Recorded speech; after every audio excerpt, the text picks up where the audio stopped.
You think anger happens to you.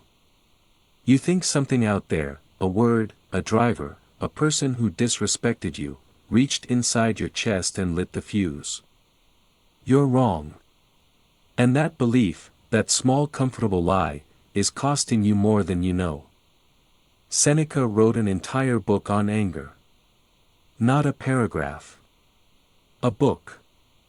A man living inside the most dangerous court in Roman history decided that of all the things worth mastering, anger deserved the most attention. He said this: anger is not a wave. It is a door. And you are the one who opens it. Today you are going to understand why, and exactly how to stop. Picture Seneca in Nero's court, where one wrong expression could end a career, or a life. Every day he watched powerful men erupt. Educated men. Proud men. Men who believed their anger was righteous and proportional. Every one of them eventually lost something that mattered. Seneca watched, and he wrote. His conclusion was not what you expect. He did not say suppress it. He said something far more precise. Anger requires your consent. It begins as an involuntary flicker, the body's first movement before the mind even wakes. But it only becomes real anger, the kind that damages, when you judge the situation and agree that fury is the correct response. That gap, between the flicker and the judgment, is where your entire life is decided. The question is not whether you feel it. The question is what you do in that gap, and whether you even know it exists. Law 1: The impulse is not the anger. Seneca makes a distinction almost no one makes today. The first jolt, the heat that rises when someone insults you, that is not anger. That is biology. The Stoics called it a pre-passion, automatic, morally neutral, unavoidable even in the wisest person. When you do not know what it is, you mistake the flicker for a verdict. You think because you feel it, it must be true. You think the heat means you have been genuinely wronged and that retaliation is therefore required. But feeling something is not the same as understanding it. Here is the practice: the moment you notice the heat, name it. Not, I am angry. Say, there is the impulse. 3 words between you and it. That tiny act of naming creates the gap.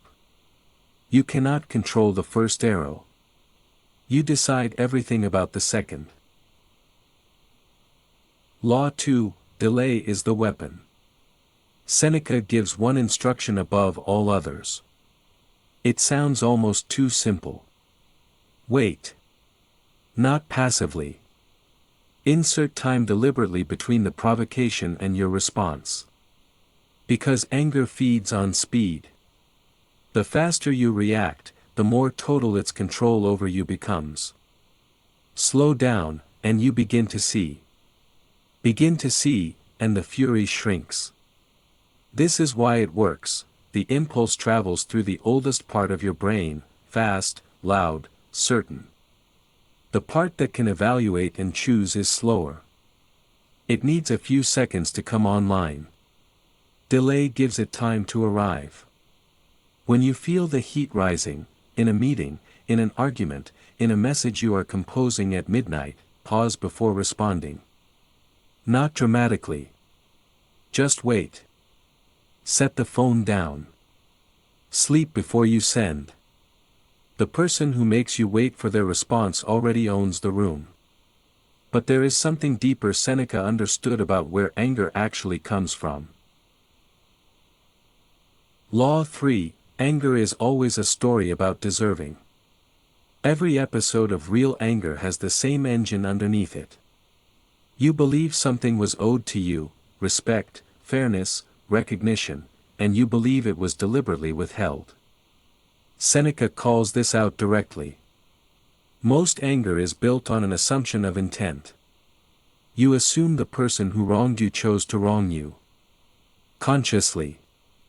Personally. Very often, they did not. The driver who cut you off was not thinking about you at all. The colleague who talked over you was anxious, not contemptuous.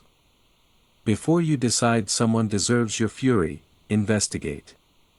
Ask whether they acted from malice or from ignorance, from fear, from their own damage. The reframe is not, let it go. The reframe is my story about this situation actually true? Anger built on a false story is not righteous. It is just expensive. And it costs only you, but there is one technique Seneca uses that almost no one talks about. Law 4, the view from above. Seneca tells you to do something that feels absurd when you are in the grip of rage. Look down at yourself. Lift your perspective out of your body and watch the scene from a distance. Watch the person you are in this moment, jaw tight, thoughts narrowed to one target. Ask, what does this weigh against a year from now? Against the arc of an entire life? An insult at a dinner table. A disagreement in a meeting. Someone's careless words on a forgettable afternoon. How many men have destroyed years of work, relationships that took decades to build, over moments that, viewed from any distance, were trivial? The answer is, most men who have ever lived. The view from above is not detachment. It is proportion. And proportion is the one thing anger destroys first. When you can see the size of the moment accurately, the fury has no ground to stand on. But none of these tools hold unless you understand what anger is actually protecting. Law 5, anger protects a wound it will never heal. Anger feels like strength. Like a signal that you matter, that you have standards, that you will not be treated carelessly. But look at what it actually does. It floods the body with stress. It narrows thought. It makes you say things that cannot be unsaid and hand the person who provoked you exactly the reaction that proves they got to you. Habitual anger is not righteous power. It is a permanent advertisement for your insecurity. It announces to anyone paying attention, here is exactly where I am not free. The person who cannot be provoked does not broadcast their vulnerabilities. They keep them. The most powerful signal you can send is not the explosion. It is the stillness where the explosion was expected. Because that stillness tells the room something anger never could, that you are operating from somewhere nothing outside can reach.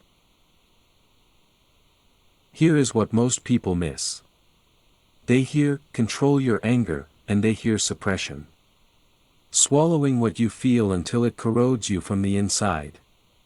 That is not what Seneca is describing. He is telling you that the moment you erupt, you transfer power. You hand it directly to the situation, to the person, to the provocation. You stop being the one who is steering. Restraint is not the absence of strength. It is proof of it. The person who feels the full heat of a provocation, who genuinely has the capacity to respond with force, and chooses not to, because they are thinking further ahead, that person is not weak. Control is not the alternative to power. Control is power, in its most sovereign form. Seneca wrote On Anger, 2,000 years ago. The nervous system he was writing about is the same one you carry right now. The gap between impulse and response has always existed. Most people never find it. They move so fast from feeling to action that the gap closes before they know it was there. Your work is to find that gap. Name the impulse. Delay before speed takes over. Question the story. See the size of the moment accurately. Not because anger is always wrong, but because you deserve to choose, clearly, from the strongest part of yourself, rather than be handed by instinct to whoever provoked you last. Seneca's final word is almost quiet, the greatest remedy is time. Not because the feeling is false. Because you are more than the feeling. You are the one who decides what it means.